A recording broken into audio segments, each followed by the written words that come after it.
मनुष्य के लिए सर्वश्रेष्ठ आश्रम गृहस्थ बताया गया। 4 आश्रम में ब्रह्मचर्य आश्रम, गृहस्थ आश्रम, वानप्रस्थ और चौथा आश्रम संन्यास है।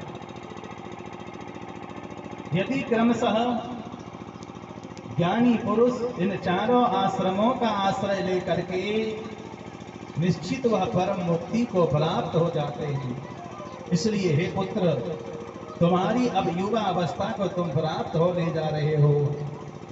तुम्हारा ब्रह्मचर्य आश्रम समाप्त, अब गृहस्थ में आ जाओ।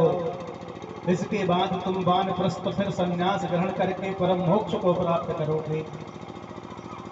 परंतु इन बातों को आपको समझ नहीं आ रही है, तो तुम जाकर के महाराज मिथिला नरेश से जाकर के भेंट करो। सुखदेव जी ने कहा, मिथिला का उत्पन्न हो गई।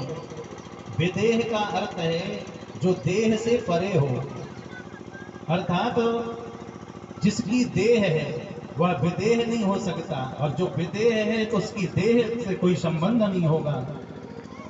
और एक राजा भला विदेह कैसे हो सकता है। महाराज जनक की सभा में अर्थात मिथिला जाने के लिए सुखदेव जी तैयार हुए।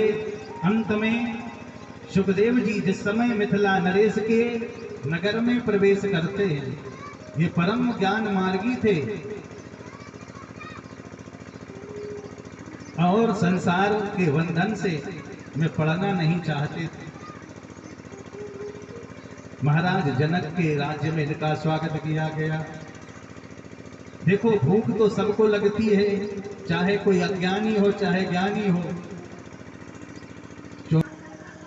सूत जी कहते हैं, सोनक ऋषियों, आज महाराज विदेह के यहाँ 56 प्रकार का भोजन सुखदेव जी के लिए तैयार किया जा रहा है और इनके प्राण भूख से झटपटा रहे। और भोजन के लिए जब आग्रह किया गया, सुंदर आसन लगा हुआ है, पटा और जल आदि रख करके सुखदेव जी को आग्रह किया गया, आप भोजन पाइए। और जैसे ही सुखदेव जी आसन लगाकर बैठे तो वहां पर जैसे ही 56 प्रकार का भोजन व्यंजन सामने आया, धागे में लटका हुआ है।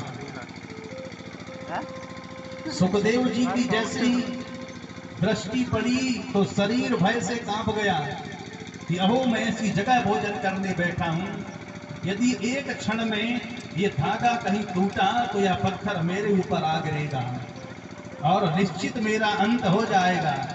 और यदि मैं भोजन का परित्याग करता हूं तो मेरे प्राण झटपटा रहे हैं, दोनों तरफ से मरेंगे। अतः उस समय आएंगे और भोजन करने बैठ गया तो कहीं इस पत्थर के द्वारा मैं दब करके यही मेरी मृत्यु ना हो जाए।